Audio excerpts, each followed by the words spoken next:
फर्क सिर्फ इतना होता है कि बंदर का बच्चा अपनी माँ को पकड़ता है, बच्चा माँ को पकड़ता है, और बिल्ली के साथ ऐसा नहीं है। बिल्ली का बच्चा माँ को नहीं पकड़ता, माँ बच्चे को पकड़ती है। तो जो बंदर का बच्चा है वो अपनी माँ को पकड़ता है। माँ इस पेड़ से उस पेड़ में छलांग लगाएगी और पकड़ कमजोर हुई तो बंदर के बच्चे को गिरने की संभावना है, गिर सकता है। पर बिल्ली का बच्चा, कहते हैं बिल्ली का बच्चा जन्म लेता है, उसकी आंखें बंद होती हैं, 7 घर बिल्ली अपने बच्चे को घुमाती है, तब जाकर उसके बच्चे की आंखें खुलती हैं। आप भी 7 दिन की कथा सुनेंगे तो आपकी भी आंखें खुल जाएंगी। बिल्ली अपने बच्चे को लेकर जाती है 7 घर। जानते हो उस समय कौन किसे पकड़ता है? बच्चा माँ को या माँ बच्चे को?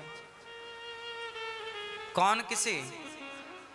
बच्चा माँ को नहीं, माँ बच्चे को पकड़ती है। और बंदर के साथ क्या हुआ? माँ बच्चे को नहीं पकड़ती, बच्चा माँ को। तो बच्चे ने माँ को पकड़ा है, ये बंदर के साथ की घटना है। बंदर का बच्चा ज्ञानी है। ज्ञानी वैसे ही है जैसे बंदर का बच्चा है, और भक्त वैसे ही हैं जैसे बिल्ली का बच्चा है। अंतर सिर्फ इतना है कि ज्ञानी भगवान को पकड़ता है और भक्त भगवान को नहीं पकड़ता, भगवान भक्त को पकड़ते हैं, जैसे बिल्ली बच्चे को पकड़ती है। इसलिए ज्ञान मार्ग से भक्ति मार्ग ज्यादा श्रेष्ठ है। मेला जब माँ अपने बच्चे को लेकर जाती है तो मेले में माँ बेटे का हाथ पकड़ती है कि बेटा माँ का हाथ पकड़ता है? कौन किसका हाथ पकड़ता है? आप अपने बच्चे का हाथ पकड़ती हैं कि बच्चा आपका पकड़ता है? हाँ, माँ बाप जब भी बच्चों को मेला घुमाने ले जाते हैं तो अक्सर माँ बाप ही बच्चों का हाथ पकड़ते हैं, क्योंकि बच्चे यदि आपका हाथ पकड़ेंगे तो कभी भी आपका रास्ते में हाथ छोड़कर किसी भी दुकान में, खिलौनों की दुकान में जा सकते हैं। उनका हाथ, यदि उन्होंने आपका हाथ पकड़ा है तो वो कभी भी छोड़ सकते हैं, पर माँ ने बेटे का हाथ पकड़ लिया तो माँ कभी नहीं छोड़ती। उसी प्रकार ज्ञानी तो भगवान को पकड़ता है, यदि ज्ञान का अहंकार आ जाए तो भगवान को छोड़ भी देता है, पर भक्त तो भगवान को पकड़ता ही नहीं है, भक्त को तो स्वयं भगवान पकड़ते हैं। और प्रभु जब आपने पकड़ा है तो फिर आप क्यों छोड़ेंगे हमें? इसलिए भगवान को माता पिता कहते हैं, त्वमेव माता च पिता। इसलिए उद्धव जी ज्ञानी हैं और गोपियां प्रेमी हैं। उद्धव ज्ञान मार्ग से चल रहे हैं और गोपियां प्रेम मार्ग से चल रही हैं। आज निर्णय कर लेते हैं दोनों मार्गों में श्रेष्ठ कौन सा मार्ग है। चले उद्धव चले मथुरा से जब कुछ दूर, वृंदावन निकट आया, वहीं से प्रेम ने अपना अनोखा रंग दिखलाया। आए वृंदावन और जैसे इस धरती पे आए, बेटप झुक कर ये कहते हैं, इधर आओ इधर आओ। पपीहा कह रहा पी कहाँ, ये भी तो बतलाओ। नदी यमुना की धारा शब्द हरिहर का सुनाती है, भ्रमर गुंजार से भी यही मधुर आवाज आती है।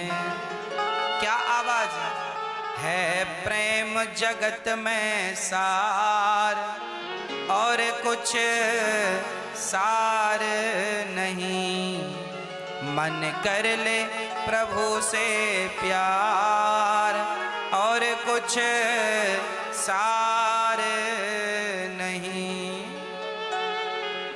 केवल परमात्मा से प्यार कर लीजिए, यही सार है, बाकी सब बेकार है। उद्धव जी वृंदावन आए तो बिटप अर्थात वृक्ष झुककर कहते हैं उद्धव यहाँ आओ, बताओ मेरे कृष्ण का क्या हाल है, कहाँ गए। कभी यहाँ खड़े होकर बांसुरी बजाते थे, हम आनंदित होते थे। कृष्ण की याद में वृक्ष रो रहे हैं, कृष्ण की याद में पशु और पक्षी रो रहे हैं, कृष्ण की याद में यमुना उदास बह रही हैं।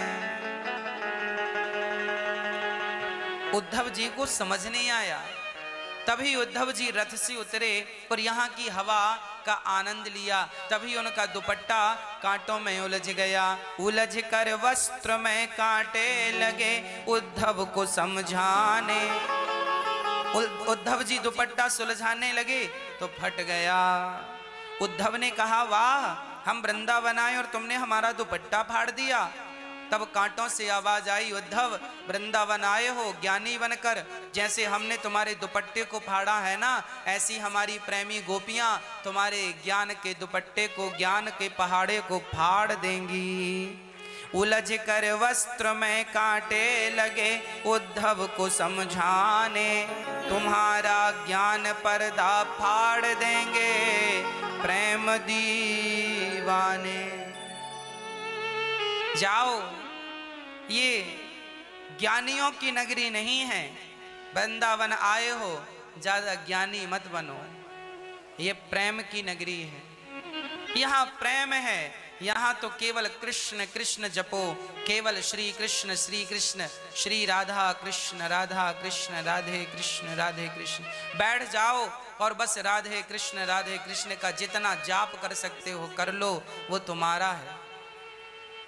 यहाँ ज्यादा ज्ञान बघारने की जरूरत नहीं है, ये प्रेमियों की नगरी है। यहाँ प्रेमी रहते हैं और कल्याण करने के लिए ज्ञान की जरूरत नहीं होती, प्रेम की जरूरत होती है। एक बात और बताऊं, गृहस्थी चलाने के लिए ना ज्ञान की जरूरत कम पड़ती है, प्रेम की जरूरत ज्यादा पड़ती है। हम गृहस्थी लोगों को ना प्रेम की जरूरत ज्यादा होती है। पत्नी को प्रेम चाहिए, पति को प्रेम चाहिए, बच्चों को प्रेम चाहिए। आपने घर में गाय पाली है तो गाय भी आपके प्रेम को जानती है कि नहीं, समझती है कि नहीं। आपने घर में तोता पाला है तो छोटा सा तोता भी प्रेम को समझता है कि नहीं। अरे जो बच्चा कल पैदा हुआ है ना, वो बच्चा भी प्रेम को समझता है, उसको भी ऐसे प्यार से करो तो हंसता है और डांट दो तो रोने लगता है, जो कल पैदा हुआ है। अरे प्यार की भाषा तो कल का बच्चा जानता है। यदि हम और आप यदि प्रेम को समझते हैं, प्रेम को जानते हैं और सच्ची कहें तो हम सभी के अंदर प्रेम की ही भूख होती है। आप वृंदावन आए हैं, क्या पाने आए हैं? आप किसी की शादी में, विवाह में जाते हैं, क्या पाने जाते हैं? प्रेम पाने जाते हैं, प्रेम लेने और प्रेम देने जाते हैं। अरे हम सांसारिक लोग हैं, हम प्रेम को जानते हैं, पहचानते हैं और प्रेम ही चाहते हैं। आपसे धन दौलत नहीं, केवल प्रेम चाहते हैं। यदि हम प्रेम के भूखे हैं तो हमारे भगवान क्या धन दौलत के भूखे हैं? वो भी भक्त के सच्चे प्रेम के भूखे हैं। तुम हमें प्रेम से पुकारो, हम आएंगे। उस प्रेम में कोई स्वार्थ ना हो, केवल निष्कपट निश्चल प्रेम हो। कैसा प्रेम? जैसे गाय का प्रेम बछड़े के लिए है। गाय का बछड़ा पैदा होता है ना, देखा आपने, चाटती है, चाट चाट कर निर्मल कर देती है। अच्छा, आप छोटे से बछड़े को उसको पकड़ोगे ना, वो मारती है, ऐसे मारने का प्रयास करती है। मतलब वो चाहती है कि मेरे बच्चे को छेड़ो मत, परेशान ना करो, मेरे बच्चे को मेरे पास रहने दो। गाय जो कि बोल नहीं सकती, आपकी तरह ज्ञानी नहीं है गाय, है क्या? गाय आपकी तरह ज्ञानी नहीं है, फिर भी वो बछड़े से प्रेम करती है जैसे गाय अपने बछड़े से प्रेम करती है। अच्छा, चिड़िया को आपने देखा होगा, घोंसले पे चिड़िया के बच्चे रहते हैं, अंडा हुआ, अंडे को सेकती है, अंडा फूटा, बच्चे निकले।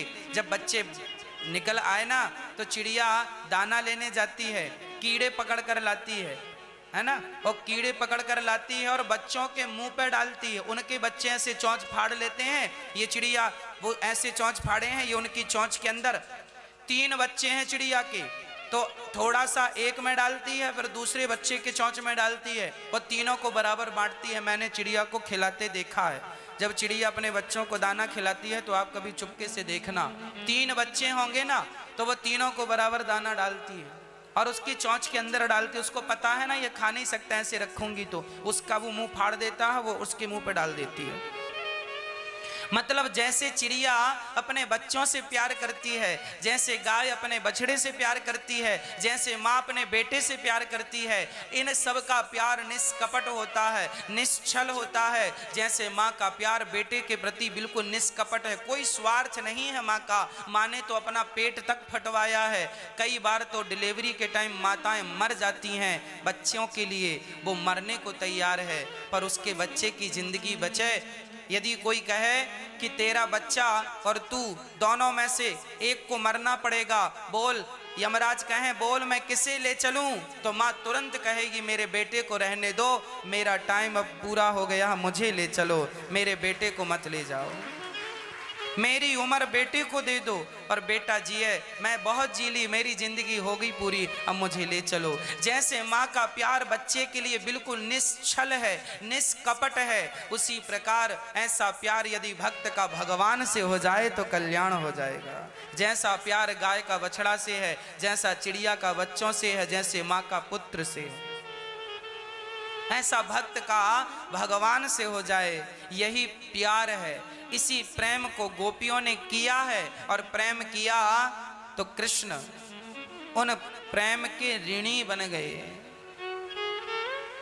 आज उद्धव जी जब गोपियों के पास पहुंचे तो श्री राधा रानी और भगवान की तमाम गोपियां दीवार में कृष्ण का चित्र बना रही थी। एक सखी ने कृष्ण की आंखें बनाई, तो दूसरी ने कन्हैया के गाल बना दिए, तीसरी ने नाक बना दी, चौथी ने होंठ बना दिए, अधर, पांचवी ने गला बनाया, छठवीं ने हाथ बनाया, सातवीं ने हृदय बनाया, आठवीं ने पेट बनाया, नौवीं ने बढ़िया सी माला पहना दी, 10वीं सखी ने घुंघराले घुंघराले बाल बना दिए, 11वीं सखी ने ठाकुर जी को हाथों में बाजूबंद पहना दिए, 12वीं सखी ने भगवान श्री कृष्ण के हाथ में बंसी पकड़ा दी। अब सारी सखियां इतने तस्वीर को निहारने लगी। तभी उद्धव ने कहा, अरे सखी, तुमने कृष्ण के पांव क्यों नहीं बनाए? अरे पांव तो बनाओ, लंगड़ा रखोगी क्या कृष्ण को? चरण तो बनाए नहीं। तब गोपियों ने कहा, उद्धव हम कृष्ण के चरण बना ही नहीं सकती। क्यों? बोले हमने चरणों को देखा ही नहीं। अरे तुमने चरणों को नहीं देखा ना? क्यों? क्योंकि चरण हमारे दुश्मन हैं। दुश्मन है? क्यों? अरे ये चरण ही तो थे जिन चरणों से चलकर कृष्ण हमें छोड़कर चले गए हैं। अब तो तस्वीर के भरोसे जिंदा हैं और कहीं इसके चरण बना दी और ये भी छोड़कर तस्वीर चली गई तो हम बेमौत मारी जाएंगी उद्धव, इसलिए हम चरण नहीं बना रहे हैं। अब तो जीवन आखिरी श्वास इसके भरोसे टिकी है, पर अब चरण बना देंगी तो ये भी चले जाएंगे। जब कृष्ण हमें मिला करते थे हम बड़े प्रसन्न होती थी, और जब कृष्ण जाने लगते थे तो हम चरणों से कहती थी, अरे चरण तुम क्यों बढ़ रहे हो उस तरफ, तुम क्यों हो? हमने चरणों को देखना छोड़ दिया, हम तो बस कृष्ण के सुंदर सी मुस्कान को देखते हैं, इनकी कटीली सी आंखों को देखते हैं, चितवन को देखते रहते हैं और हमें कुछ नहीं चाहिए। उद्धव ने कहा, देवियों ये लो, कृष्ण ने तुम्हारे लिए ये चिट्ठी भेजी है, प्रेम पत्र। गोपियों को जैसे श्री कृष्ण का पत्र मिला, एक सखी ने पकड़ा और वो खोल ही रही थी कि दूसरी सखी ने खींच लिया। तो खींचा कैसे? एक ने पकड़ा था, दूसरे ने खींचा तो उसके 2 टुकड़े हो गए, एक ये रह गया, एक उसके पास। फिर वो खोलने चली तो तीसरी ने खींचा, 3 टुकड़े, चौथी ने खींचा, 4 टुकड़े, ऐसे उस चिट्ठी के टुकड़े टुकड़े करती गई। उद्धव ने कहा, वाह, मैंने तो सुना था कि तुम अनपढ़ हो, पर आज देख भी लिया कि तुम सच्ची अनपढ़ हो। अरे कम से कम चिट्ठी को पढ़ तो लिया होता कि लिखा क्या है। तब गोपियों ने उस चिट्ठी के टुकड़े को, कोई अपने माथे से लगा रही है, कोई माथे से लगाकर चूम रही है, कोई सीने से हृदय से लगा रही है, और वो टुकड़े, चिट्ठी के टुकड़े जिनको जिस जिस सखी को मिलते जाते वो से आंखों से लगाकर, हृदय से लगाकर रोती रोती और रोती जाती, फिर दूसरी छीनती, वो रोती, तीसरी छीनती, रोती। सारी सखियों ने चिट्ठी के टुकड़े टुकड़े किए और उसे चिट्ठी को हृदय से लगाकर रोना स्टार्ट किया। उद्धव ने कहा कम से कम पढ़ तो लिया होता, लिखा क्या है। तब गोपियों ने कहा कृष्ण, उद्धव जिसने कृष्ण को पढ़ रखा हो उसे कृष्ण की चिट्ठी पढ़ने की जरूरत नहीं है। हमने तो कृष्ण को पढ़ रखा है, हमें पता है इसमें क्या लिखा है। उद्धव ने कहा जब पता है तो रोती क्यों हो। गोपियों ने कहा उद्धव क्या हमसे रोने का अधिकार छीनने आए हो। अरे लोभी व्यक्ति को धन पाने में जितना सुख मिलता होगा, कामी व्यक्ति को स्त्री पाने में जितना सुख मिलता होगा, वही सुख हमें कृष्ण की याद में रोने में मिल रहा है। हमें कम से कम उसके लिए रोने तो दो। ये रोने का भी एक अपना आनंद है, सुख है। कोई कृष्ण के लिए रोता है तो उसका एक आनंद ही अद्भुत होता है। संसार के लिए रोकर आपने देखा होगा, एक बार भगवान के लिए रोकर देखिएगा, इतना सुख मिलेगा ना रोने में, इतना आनंद मिलेगा रोने में कि लगेगा कि बस रोते ही रहें, रोते ही रहें, रोते ही रहें। भगवान के जो सच्चे भक्त होते हैं ना, वो क्या करते हैं, वो सिर्फ रोते हैं, सिर्फ भगवान की याद में, भगवान को याद कर करके, भगवान को याद कर करके सिर्फ रोते हैं। केवल कृष्ण के हो करके, भगवान के हो करके रोते हैं। मैं सबका होकर देख लिया, एक तेरा होना बाकी है। उद्धव हमें कम से कम रोने तो दो। सबका होकर देख लिया है हमने, सबके लिए रोकर देख लिया है, अब बस कृष्ण के लिए रोना है। बस भक्तों, बात सच है, आप संसार के लिए कितना भी अच्छा करो, आप जगत के लोगों के साथ कितना भी अच्छा करो, आपसे एक गलती हो जाएगी तो लोग आपकी 1,00,000 अच्छाइयाँ नहीं देखेंगे, सिर्फ एक गलती देखेंगे, तुमने ये गलती की। और भगवान, संसार का व्यक्ति एक गलती देखता है, 1,00,000 अच्छाई नहीं, और भगवान एक गुण देखते हैं। 1,00,000 गलती हमने की हो और हम में कोई एक अच्छाई हो तो भगवान 1,00,000 गलतियों को भुलाकर एक अच्छाई के बल पर तार देते हैं। पूतना में कौन सी अच्छाई थी, ताड़का में कौन सी अच्छाई थी, कुब्जा में कौन सी अच्छाई थी, गणिका में कौन सी अच्छाई थी, अजामिल में कौन सी अच्छाई थी, पर उनके लाखों अवगुण ना देखकर एक गुण को देखकर तार दिया। तेरे प्यार में रो रो सांवरिया, आँखों से आंसू बहते हैं, प्रेमी के आंसू ओ कान्हा, तुमसे बस इतना कहते हैं, तेरे इन पावन चरणों को तो एक बार भिगोना बाकी है। एक बार अपने नेत्रों के जल से भगवान का अभिषेक कर दीजिए।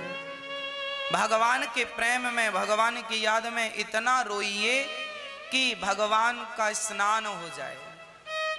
इतना, जिस दिन इतना रो लोगे ना, उस दिन तुम्हें सोने की चैन, सोने का हार चढ़ाने की जरूरत नहीं पड़ेगी। तुम भगवान को क्या सोना चांदी दोगे? भगवान तो लक्ष्मी पति हैं, लक्ष्मी जी चरण दबा रही हैं, उनके पास कहाँ धन दौलत और लक्ष्मी की कमी है। दे सकते हो तो अपने प्रेम के आंसू भगवान को चढ़ाओ, ये भगवान चाहते हैं। अब बहुत हुआ मैंने देख लिया, दुनिया के आगे रो रो कर,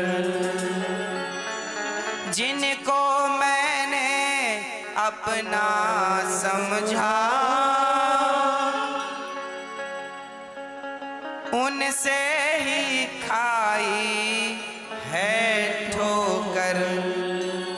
रोया मैं बहुत जग के आगे, ऐसा नहीं है कि मैंने रोना नहीं सीखा, रोया नहीं, रोया मैं बहुत जग के आगे, तेरे आगे रोना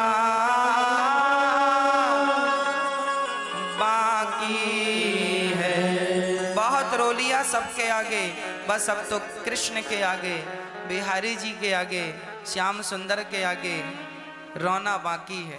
इनके आगे रो लोगे ना तो मैं विश्वास दिलाता हूं फिर तुम्हें किसी के आगे रोने की जरूरत नहीं पड़ेगी, फिर तुम्हें कहीं रोने की जरूरत नहीं है।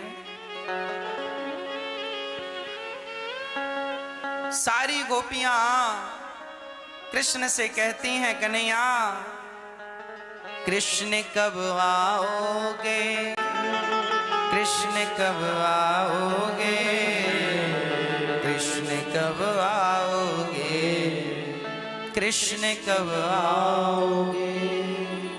उद्धव जी ने कहा, तुम रोती क्यों हो, आंख बंद करो, हम तुम्हें ध्यान की पद्धति समझाते हैं। तब गोपियों ने उद्धव से कहा,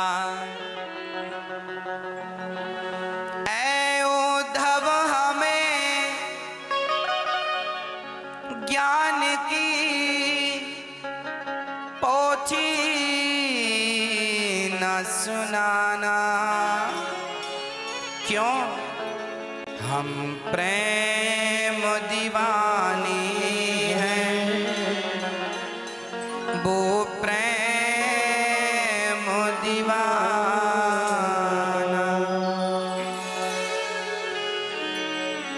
ऐ उद्धव हमें ज्ञान की पोथी न सुनाना, क्यों हम प्रेम दीवानी हैं, वो प्रेम दीवाना। हमें ज्ञान ना दो उद्धव।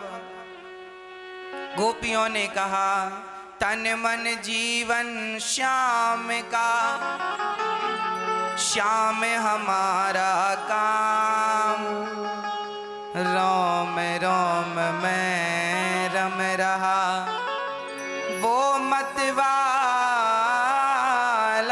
श्याम। गोपियों ने कहा, उद्धव जो तुम हमें ज्ञान दे रहे हो ना, हमें से ज्ञान की बिल्कुल जरूरत नहीं है।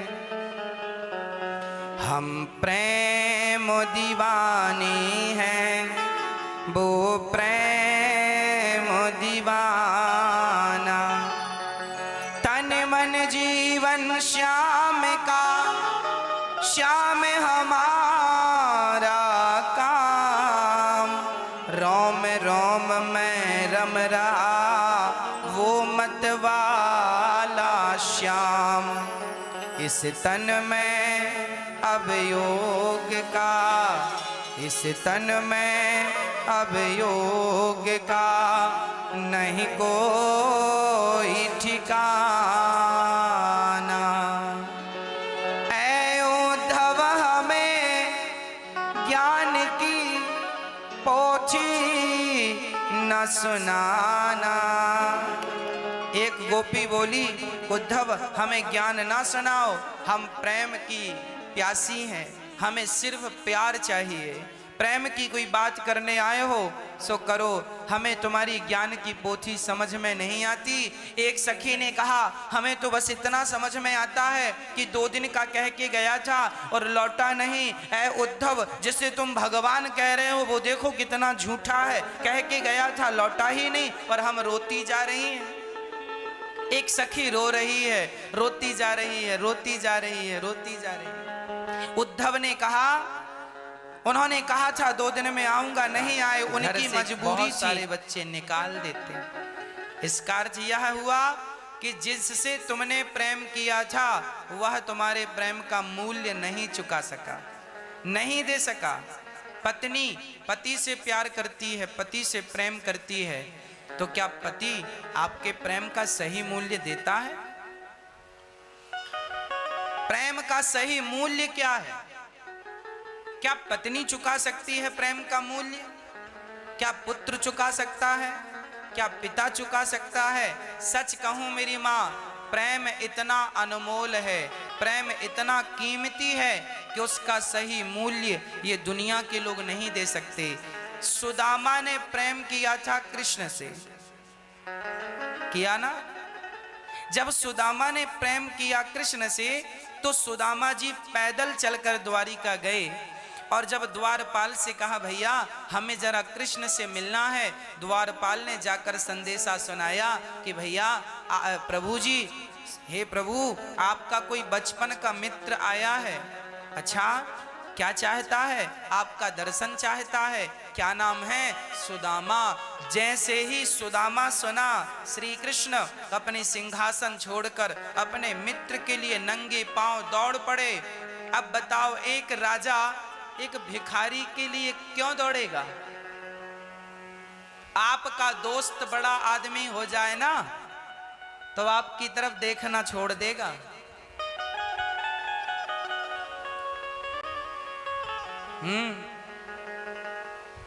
संसार के लोग धन पाते हैं ना तो उनका व्यवहार, उनका स्वभाव अलग हो जाता है, पर भगवान श्री कृष्ण सुदामा के संग गैया चराते थे उज्जैन में अपने गुरुजी के यहाँ, संग में लकड़ी लाते थे, संग में एक कुटिया पर रहते थे। और आज श्री कृष्ण बड़े आदमी हो गए हैं, द्वारिका के राजा हो गए हैं। राजा होने पर भी जब आज बरसों बाद उनका बचपन का मित्र आया, लगभग 60 साल बाद मिलना हुआ।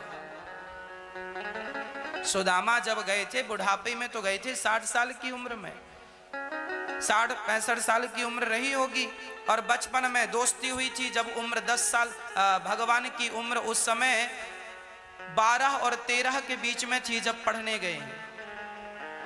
12 साल की आयु में भगवान लगभग पढ़ने गए, तो सुदामा की आयु 15-20 साल की रही होगी उस समय। कृष्ण और सुदामा की दोस्ती हुई। आज लगभग 50-60 वर्षों बाद जब मिलना हुआ तो क्या हुआ? एक राजा अपनी सिंहासन छोड़कर नंगे पांव से दौड़ता है, मेरा मित्र आया है, मित्र आया। ये नहीं कहा द्वारपालों से तुम सम्मान के साथ लेकर आओ ना, अरे मेरे मित्र का सम्मान द्वारपाल क्या करेगा, मित्र का सम्मान मैं खुद करूंगा। दौड़ पड़े और दौड़कर सुदामा सुदामा सुदामा दौड़कर अपने मित्र को हृदय से लगाया। सबके सामने संकोच नहीं किया कि मैं अमीर हूं और ये फटी धोती पहना है, इसको क्या गले लगाऊं, पर ना, भगवान तो भगवान है। आपने कभी उनसे प्यार किया होगा ना तो प्रेम का सही मूल्य भगवान ही देते हैं, दुनिया के लोग नहीं दे सकते। इनके पास मूल्य ही नहीं है, ये क्या देंगे? इनके पास उतना बजट ही नहीं है कि वो आपके प्रेम का मूल्य दे सके। इन बेचारों के पास जैसा होता है देते हैं। भगवान प्रेम के हीरे का महत्व समझते हैं। प्रेम क्या होता है भगवान खूब जानते हैं। और भगवान सुदामा को लाए, भगवान ने देखे सुदामा की दशा करुणा करके करुणा निधि रोए। पानी परात को हाथ छुओ नहीं, नैनन के जल से पग धोए। भगवान ने सुदामा के चरणों को गंगा और यमुना और सागर के जल से नहीं धोए, प्रेम के जल से। ये प्रेम, एक भगवान जब भक्त की सेवा करता है तो अपने नेत्रों से अश्रु गिराकर सेवा करता है। यदि भगवान भक्त के लिए रोता है तो क्या भक्त को भगवान के लिए नहीं रोना चाहिए? आप पानी से ना नहलाया करो भगवान को, इतना प्रेम कीजिए कि आंखों के आंसू से ही भगवान का अभिषेक हो जाए, स्नान हो जाए। अरे लोटे में जैसे एक तुलसी का पत्ता डालते हो, उसी प्रकार 2 आंसू ही डाल दिया करो साथ में, तो पूरा जल शुद्ध हो जाएगा।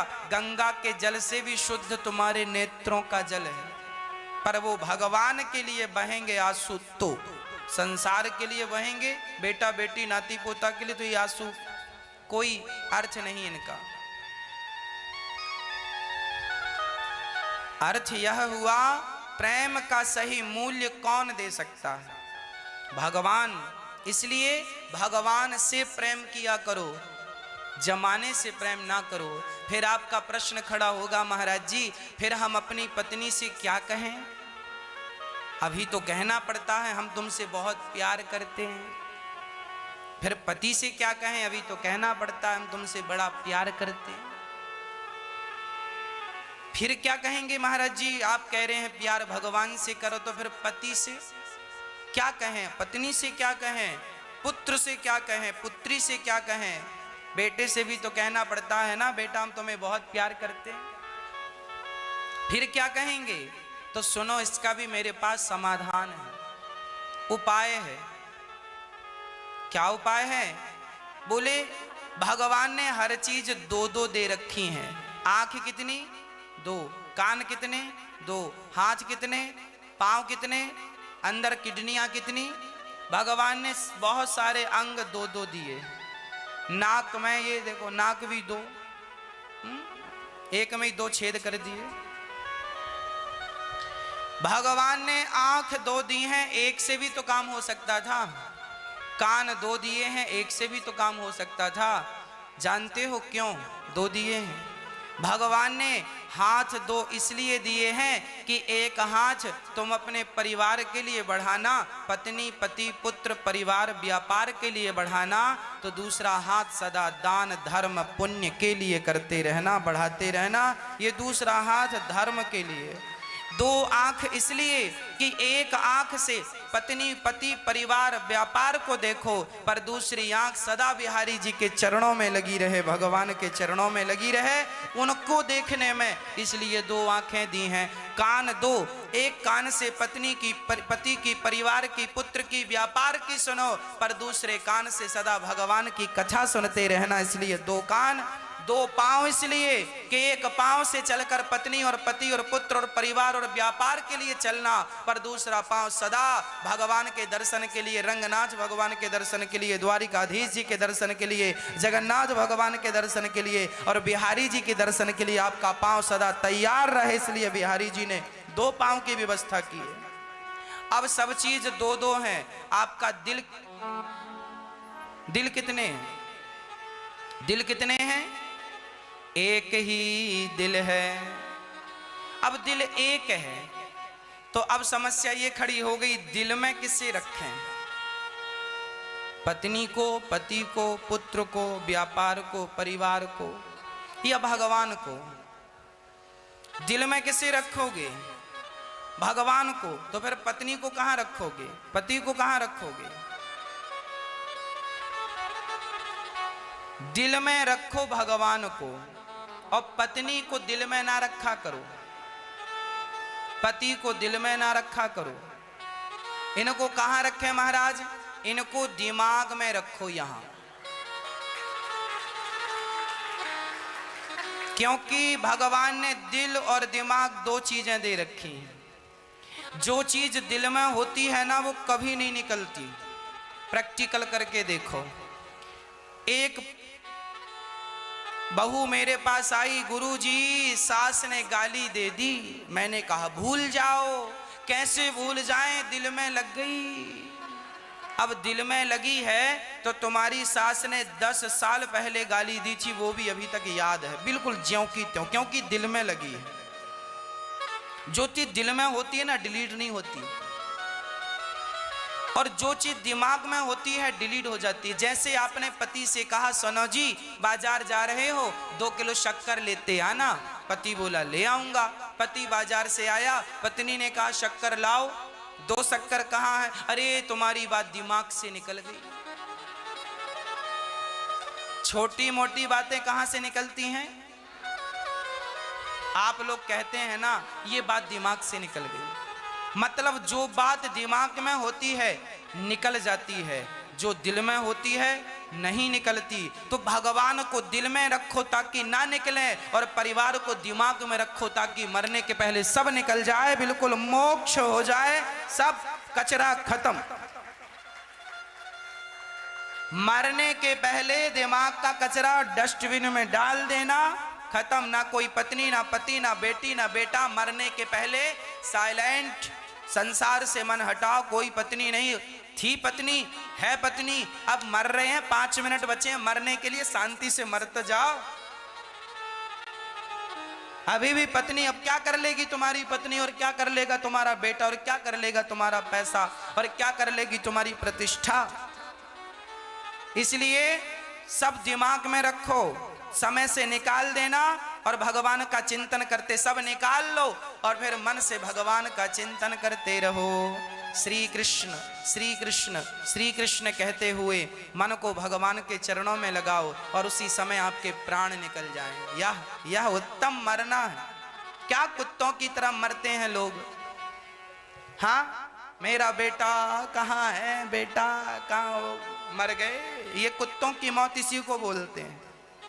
बेटा बेटी को याद करते मरता आदमी, कोई भी हो, तुम्हारे रिश्तेदार भी यदि बेटा बेटी को मरते समय याद करते मरे तो ये भी कुत्ते की मौत इसी बोलते हैं।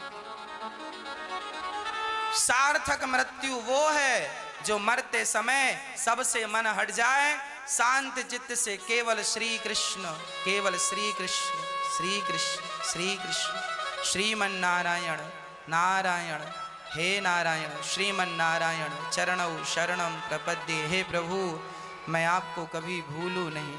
हे नाथ मुझे अपने चरणों में स्थान दीजिए। हे प्रभु मुझे अपनी भक्ति दीजिए।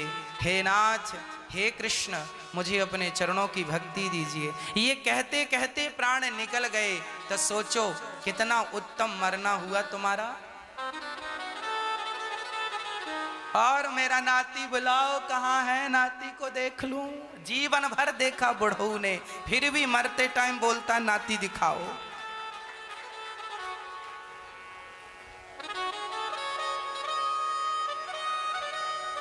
सीधा नरक जाएगा ये आदमी, सीधा नरक।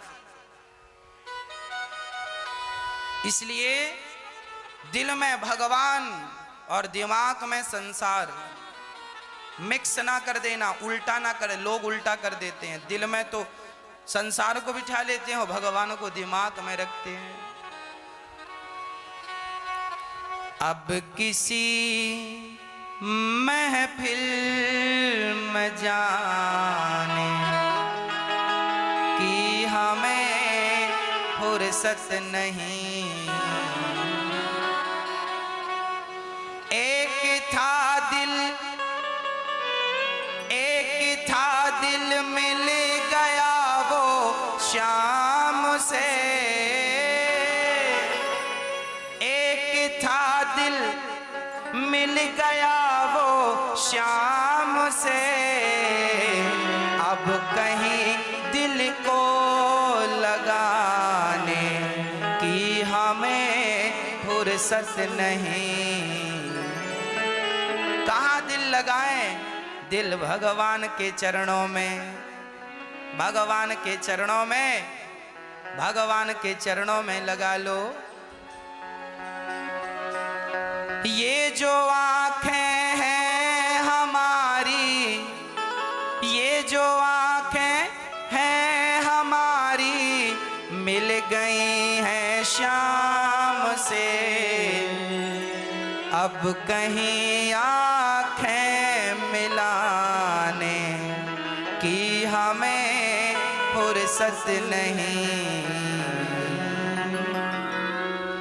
मैं जिस दिन भुला दूं तेरा प्यार दिल से, वो दिन आखिरी हो मेरी जिंदगी का। ये आंखें उसी रात हो जाए अंधी, ये आंखें उसी रात हो जाए अंधी, जो तेरे सिवा देखे सपना किसी का। मैं जिस दिन भुला दूं तेरा प्यार दिल से, वो दिन आखिरी हो मेरी जिंदगी का। सपने में भगवान का दर्शन, भगवान का इतना चिंतन हो, भगवान का इतना स्मरण हो कि स्वप्न में भी भगवान का ही दर्शन हो। सोए आप तो सपने में भगवान आए आपको दर्शन देने, आप सपने में भगवान से बात करें। हाँ, जब भक्त सच्ची भक्ति करता है ना तो भगवान से मिलना होता है। पहला मिलना सपने में ही होता है। कोई भी बड़ा से बड़ा भक्त हो, सबसे पहले भगवान से मिलना स्वप्न में होता है। जब स्वप्न में भगवान मिलने लग जाएंगे तो धीरे धीरे जागृत अवस्था में भी तुम्हें भगवान की अनुभूति होने लग जाएगी। फिर अनुभूति होते होते होते होते भगवान समझेंगे कि इसे दर्शन देना है तो देंगे, नहीं तो सपने में दर्शन देते रहेंगे। और जब ये शरीर छूट जाएगा तो फिर भगवान सदा सदा के लिए दिव्य शरीर प्रदान करके अपने धाम का वास दे देंगे। यही है भगवान की सच्ची भक्ति और यही है भगवान के द्वारा दी हुई मुक्ति। यही है बंधन से छूट जाने का सरल उपाय। कोशिश करिएगा आप सांसारिक बंधन से मुक्त हो जाएं। बोलिए भक्त वत्सल भगवान की जय जय श्री राधे। उद्धव जी गए थे ज्ञान बघारने, प्रेमी बनकर आए। भगवान से कहा प्रभु चलो वृंदावन। भगवान ने कहा क्यों? बोले आपकी गोपियां वहीं रहती हैं, आप वृंदावन चलिए। भगवान ने कहा देखो तुम्हें वृंदावन दिखाते हैं। भगवान ने अपने हृदय में उद्धव जी को सारा वृंदावन दिखाया। ये जो वृंदावन है ये भगवान का हृदय है। क्या है? हृदय, दिल। भगवान का धड़कता हुआ दिल वृंदावन है। सारे गोपियों का, ब्रजवासियों का दर्शन किया, चरणों में गिर पड़े उद्धव जी। तो भगवान ने कहा उद्धव तुम्हें अपने ज्ञान का बड़ा अहंकार आ गया था, उस अहंकार को नष्ट करने के लिए मैंने तुम्हें वृंदावन भेजा। गोपियों से कृष्ण एक क्षण के लिए अलग नहीं है। जैसे मिश्री और मिठास कभी अलग नहीं हो सकती। क्या मिश्री से मिठास अलग हो सकती है? जैसे मिश्री से मिठास कभी अलग नहीं हो सकती, उसी प्रकार राधा से कृष्ण कभी अलग नहीं हो सकते। ये तो उद्धव जैसे ज्ञानी को ज्ञान का पहाड़ा समाप्त करके प्रेम जगाने के लिए लीला रची भगवान ने। प्रेम का तत्व यदि गोपियां प्रेम ना करती तो हम प्रेम करना सीखते किन से? आज हम प्रेम करना जानते हैं तो इन गोपियों से जानते हैं। ये गोपियां प्रेम की आचार्य हैं, हम सबकी आचार्य गोपियां हैं। भगवान का रुक्मणी से विवाह हुआ। रुक्मणी अम्बा का बेटा हुआ प्रद्युम्न। भगवान के पहले पुत्र का नाम था प्रद्युम्न। प्रद्युम्न का छोटे से थे तो छोटे से बच्चे का हरण कर लिया था सम्रासुर नाम के दैत्य ने। सम्रासुर को बड़े होकर हरण कर लिया और प्रद्युम्न को समुद्र में फेंक दिया। एक बड़ी सी मछली आई और प्रद्युम्न को निगल गई। भगवान की कृपा ऐसी थी, मछली के पेट में प्रद्युम्न जी का पालन हुआ। मछुआरे ने मछली को पकड़ा, फाड़ा तो बच्चा निकला। उसके संतान नहीं थी सो पाल लिया। वह मछुआरा सम्रासुर का मछुआरा था। जब प्रद्युम्न जी बड़े हुए तो सम्रासुर ने युद्ध किया और प्रद्युम्न जी ने सम्रासुर का उद्धार किया, रति से विवाह किया। ये प्रद्युम्न जी पिछले जन्म में कामदेव थे। शंकर जी की तीसरी आंख खुली थी सो कामदेव जल गए थे। माता कामदेव की पत्नी रति ने कहा, हे भोलेनाथ, अब मैं पति के बिना कैसे रहूंगी? तब भगवान शंकर ने कहा, द्वापर युग में कृष्ण के पुत्र के रूप में कामदेव प्रकट होंगे। तो साक्षात कामदेव प्रद्युम्न जी महाराज हैं।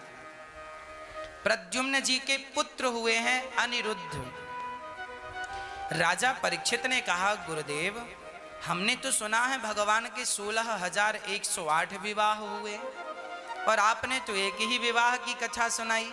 और सुनाइए जिसमें भगवान के अन्य विवाहों की चर्चा हमें सुनने को मिले। तब कहा, सुनो,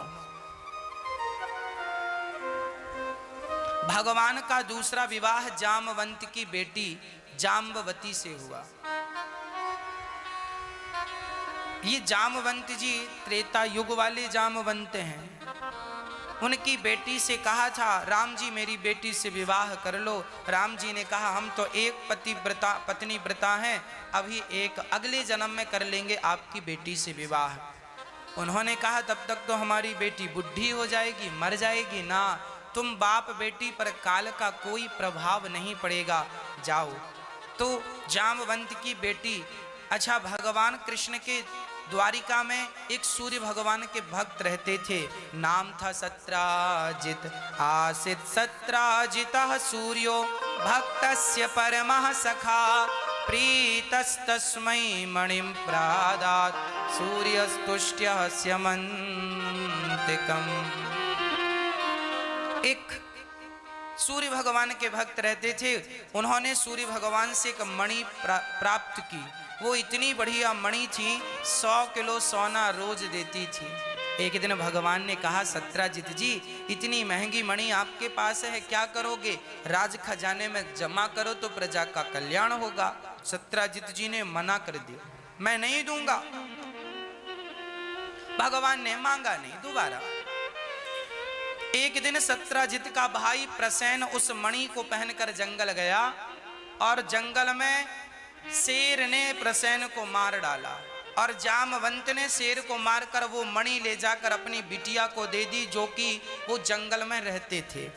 अब सत्राजित का भाई जंगल से लौटा नहीं तो सत्राजित को क्या लगा, कृष्ण ने हमारे भाई को मारकर मणि चुरा ली। भगवान को झूठा कलंक लगा दिया सत्राजित ने।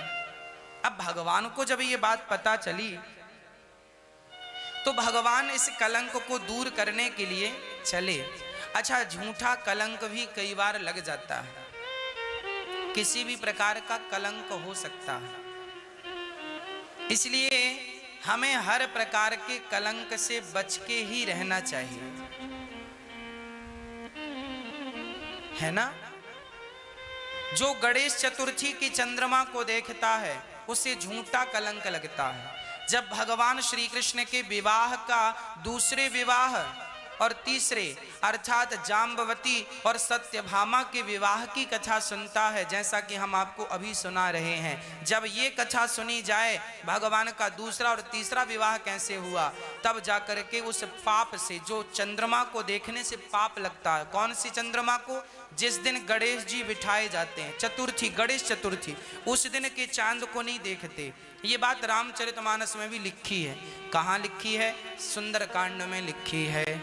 जो आपन चाहे कल्याणा, सुजसु सुमति शुभ गति सुख नाना, सो पर नार लिलार गोसाई, तजऊ चौथ के चंद्र किनाई।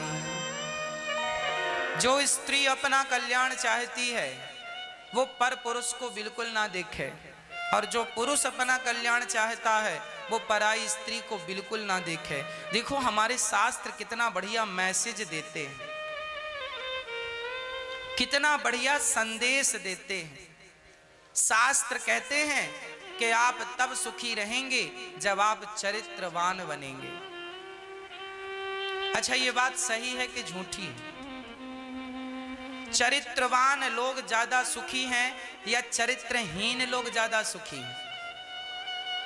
बोलो।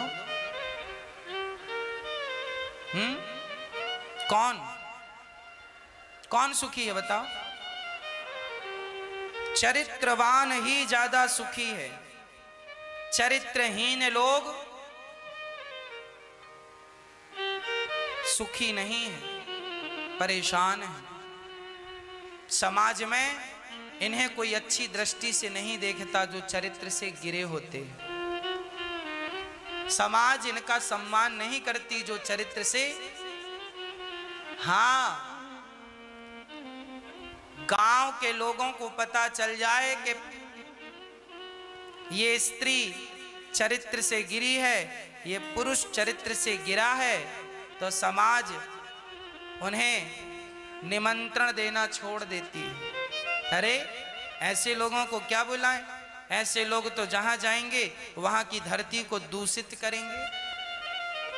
चरित्रहीन व्यक्ति जहां चला जाता है वहां के वातावरण को गंदा कर देता है, और चरित्रवान जहां चले जाते हैं वहां की धरती को पावन कर देते हैं। इसलिए राम और रावण दोनों में यही अंतर था कि रावण चरित्र का ठीक नहीं था। रावण ने अपनी शक्ति से इंद्र को जीत लिया था, राहु केतु और मंगल और बुध को जीत लिया, सबको जीत लिया, दिक्पालों को जीत लिया, नागलोक को जीत लिया। रावण ने अपनी शक्ति से शनि को जीत लिया, सारे लोक उसके अंडर में थे, सब कुछ जीत लिया, पर अपने काम वासना को ना जीत पाया। अपने कामना को ना जीतने के कारण आज उसके गली गली पुतले जलाए जाते हैं। पराई नारी को चुरा कर ले आया कि नहीं सीता माता को? जब कोई पुरुष पराई स्त्री को देखता है, पराई स्त्री के साथ अत्याचार करता है, उसका सर्वनाश हो जाता है। सुनो, इतिहास साक्षी है। रावण ने सीता माता को टच किया, सर्वनाश हुआ कि नहीं? 1 लाख बेटा थे, 1.25 लाख नाती थे रावण के। सोने की लंका का राजा था, डंका बजता था। लंका में ब्रह्मा जी उसे वेद पढ़ाने आते थे। लंका में शंकर जी अभिषेक, आप लोग मिट्टी के शंकर जी बनाते हो सावन के महीने में, और रावण सच्ची के संग, गुरु जी आओ, रावण के पास शंकर जी आते, बैठो हम तुम्हारा अभिषेक करेंगे। ऐसा रावण था। शंकर जी को बुलाए तो शंकर जी को आना पड़ता था, ब्रह्मा को बुलाए तो ब्रह्मा आते थे, और थर थर कांपते ब्रह्मा जी। और रावण, एक बार जब सीता, लिखा है ग्रंथों में, जब रावण सीता को चुरा कर लाया तो रावण सो रहा था, तभी ब्रह्मा जी आ गए। अच्छा, ब्रह्मा जी रावण को वेद पढ़ाने रोज आते थे, जैसे कोचिंग के टीचर रोज आते हैं ना आपके यहाँ, वही गरीब आदमी को टीचर के पास जाना पड़ता, बड़े आदमी के पास टीचर खुद आता है ना। तो रावण भी बड़ा आदमी था, टीचर आते थे, ब्रह्मा जी आए, रावण सो रहा था, द्वारपालों ने ब्रह्मा, ए बुढ़े रुक, ब्रह्मा जी को रोक दिया। रावण के द्वारपाल, रुको, आज हमारे महाराज थके हुए। ब्रह्मा जी खड़े रहे और रावण जागा, तब ब्रह्मा जी गए पढ़ाए और फिर गए। अर्थात रावण ऐसा था, ब्रह्मा जी को सृष्टिकर्ता ब्रह्मा को वश में कर रखा था, शंकर जी को वश में कर रखा था, पर अपनी काम वासना को वश में ना कर पाया, जिसके कारण सर्वनाश हो गया। एक रावण उदाहरण है। इसलिए सारी गलतियां तुम्हारी माफ हो सकती हैं, पर चरित्र से गिर जाओगे तो चरित्र की गलती माफ नहीं होगी। रावण की सारी गलतियां माफ हैं, पर ये सीता माता को चुराया, ये माफ नहीं होगी। रावण ने सीता को चुराया तो सर्वनाश हुआ। दुर्योधन ने द्रौपदी के शरीर को देखना चाहा, दुशासन ने द्रौपदी का शरीर, साड़ी पकड़ी, बाल पकड़े, घसीट कर लाया और निर्वस्त्र करना चाहा। एक स्त्री को जब नग्न करना चाहती है दुनिया, समाज, तो वह दुर्योधन था, वह दुशासन था। जब एक स्त्री को भरी सभा में तुम अपमानित कर रहे हो, उसका परिणाम जानते हो क्या हुआ? आज तुम्हें बड़ा सुख मिल रहा है, बड़ा अच्छा लग रहा है, किसी स्त्री को ये साड़ी खींचकर निर्वस्त्र करना चाहता है दुशासन, आज तुम्हें अच्छा लग रहा है, कल इसका परिणाम जानते हो क्या होगा? सर्वनाश ही इसका परिणाम है। और दुर्योधन इत्यादि लोगों का सर्वनाश हुआ कि नहीं? हाँ या ना? फिर इसलिए सारी गलतियां माफ हैं, पर चरित्र से गिर जाओ ये माफ नहीं। इसलिए अपने चरित्र, अपना कैरेक्टर अग्नि की तरह निर्मल, गंगा की तरह शुद्ध रखिएगा, है ना? इस पे दाग ना लगने दीजिएगा। चरित्र का पक्का होना चाहिए। राम जी चरित्र के पक्के थे तो गली गली पूजे जाते हैं। राम चरित्र सुनवे कौन रसिया, राम लखन सीता मन वसिया, है ना? मेरी माँ, चरित्र का सबको ख्याल रखना चाहिए। आज हम देखते हैं छोटे छोटे बच्चे चरित्र से गिर जाते हैं, छोटी छोटी बहनें, छोटे छोटे बालक बालिका ये चरित्र से गिर जाते हैं। आज आपने देखा हो समाज में लड़का लड़की लव मैरिज कर लेते हैं, कोर्ट मैरिज कर लेते हैं, भाग कर शादी कर लेते हैं, पढ़ने जाते हैं और पढ़ने के नाम पे अपना चरित्र बिगाड़ लेते हैं। बाद में पश्चाताप करते हैं, गलत किया हमने, गलत निर्णय था हमारा। पर अब पछताए होते क्या जब चिड़िया चुग गई खेत। इसलिए हर लड़की को, खासकर मैं लड़की को इसलिए कह रहा हूं क्योंकि आपको जरूरत है। जरूरत तो हर पुरुष को भी है, आप सभी को जरूरत है, हम सभी को जरूरत है कि हम अपना चरित्र बचाएं। हर लड़की को, हर लड़के को अपने चरित्र की रक्षा करनी चाहिए। शादी करना बुरा नहीं है, प्रेम करना बुरा नहीं है, पर माँ बाप के खिलाफ जाकर के, माँ बाप की मर्जी नहीं है और आपने शादी कर ली और अपना घर बसा लिया, कल क्या होगा? आपके माता पिता का बसा बसाया घर उजड़ जाएगा। लोग ताने मारेंगे कि फलाने की लड़की भाग गई, फलाने का लड़का भाग गया। बड़ी बातें होती हैं। अरे माँ बाप को सम्मान ना दे सके तो माँ बाप का अपमान तो ना कर लेना। इसलिए मैं हर माँ बाप से निवेदन करता हूं, अपने बच्चों का ख्याल रखा करो, उनको चरित्र की शिक्षा दिया करो। आज बच्चे पढ़ने के लिए जाते हैं बड़े बड़े कॉलेज, बड़े बड़े स्कूल, बड़े बड़े शहर, है ना। माँ बाप भेज देते हैं, आजकल माँ बाप भी ऐसे लड़की को भेज दिया पढ़ने के लिए। अब आपकी लड़की वहां पढ़ रही है कि क्या कर रही है, कोई जानकारी है? मैं एक शहर गया, वहां मैंने जाकर देखा, बड़ा शहर, उदाहरण के लिए आप मुंबई शहर का नाम ले लीजिए। मुंबई, बंबई नगरिया। मुंबई में क्या होता है, बच्चे पढ़ने के लिए जाते हैं, शाम को आप जाकर देखो तो जो बच्चे पढ़ने के लिए गए थे वो समुद्र के किनारे वहां बैठे हैं, दोनों लड़का लड़की बैठे हैं। पूछा गया, भैया ये कौन है, क्यों बैठे हैं? बोले महाराज ये पढ़ने आए हैं, पढ़ रहे हैं। माँ बाप ने भेजा है कि पीएचडी करके आए, बाकी सब्जेक्ट में तो पीएचडी भले ना हो पर इसमें कर लेते हैं। बैठे हैं समुद्र के किनारे, खूब लाइन लगी है, एक नहीं हजारों लड़का लड़की बैठे मिलते हैं समुद्र के किनारे। कभी मुंबई एक बार हम गए थे, सत्संग था, तो लोगों ने कहा महाराज जी चलिए आपको समुद्र का दर्शन कराएं।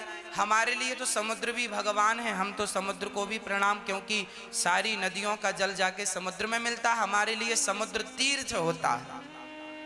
तो हम गए तीर्थ के उद्देश्य से, जाकर देखा तो वो कुछ और ही तीर्थ चल रहा था।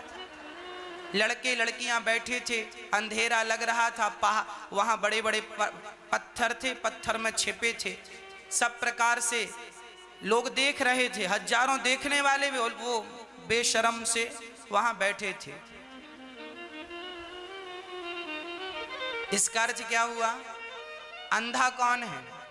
कभी आपका बच्चा, आपकी बेटी बेटा मुंबई गई हो पढ़ने, तो कभी आप भी चले जाना, उस भीड़ में कहीं आपका अपना ना मिल जाए, परिचित का। इसलिए माँ बाप के गलती और लापरवाही के कारण आज समाज में ये व्यवस्थाएं बिगड़ रही हैं। गलती बच्चों की है, माना की, पर बच्चों से ज्यादा माँ बाप की गलती है। क्या गलती है सुनो, हमारे शास्त्रों में लिखा है कि एक भजन आपने सुना होगा, मैं 2 लाइन गुनगुनाता हूं, उसमें अर्थ समझ में आ जाएगा। उसमें यह है कि चाहे बेटा कितना प्यारा हो उसे सिर पर बिठाना ना चाहिए, और बेटी कितनी सुंदर हो उसे घर घर घुमाना, हाँ सिंपल है।